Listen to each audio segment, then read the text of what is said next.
The next three men on the matrix are the allies. Memo, Al, and Chris. Memo is the mentor. So mentor and sponsor are often intermixed, and we wonder what's what. The thing with the allies is that they don't usually speak up on behalf of women or support women in front of a crowd. They prefer to do it one-on-one. Like the first three, they're very comfortable speaking about it in a crowd. But with these guys, they prefer to do it on a one-on-one basis.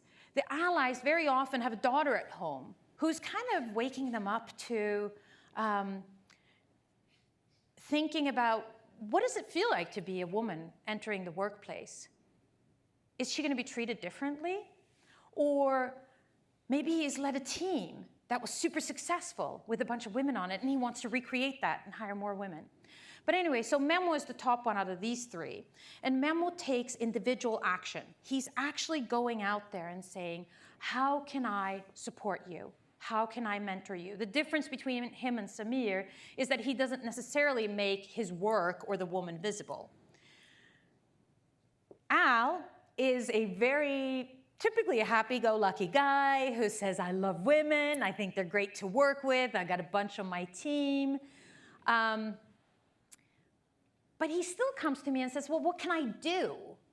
Because he's comfortable talking about equality as a whole, but he doesn't really know what to do to take action. Like, he'll talk about it in groups of men and women. And then Chris is helpful and he's supportive, but he doesn't like, I would say he gets intimidated by the Me Too movement.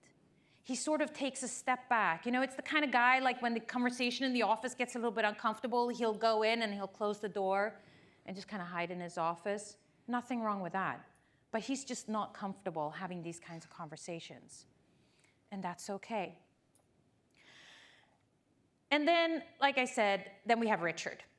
And so it's very easy to judge, right?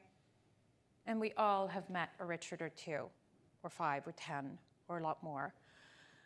And it's really easy for us to say, you know, what can we do about this guy?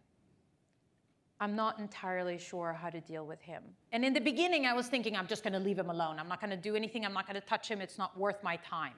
He's opposed to change. He fears that women are going to take over all the jobs in the workplace. And he doesn't agree with any of the things that we're talking about here. But that's okay. So take just a couple of minutes and turn to the person next to you. Introduce yourself if you haven't already. And then talk about who you might be.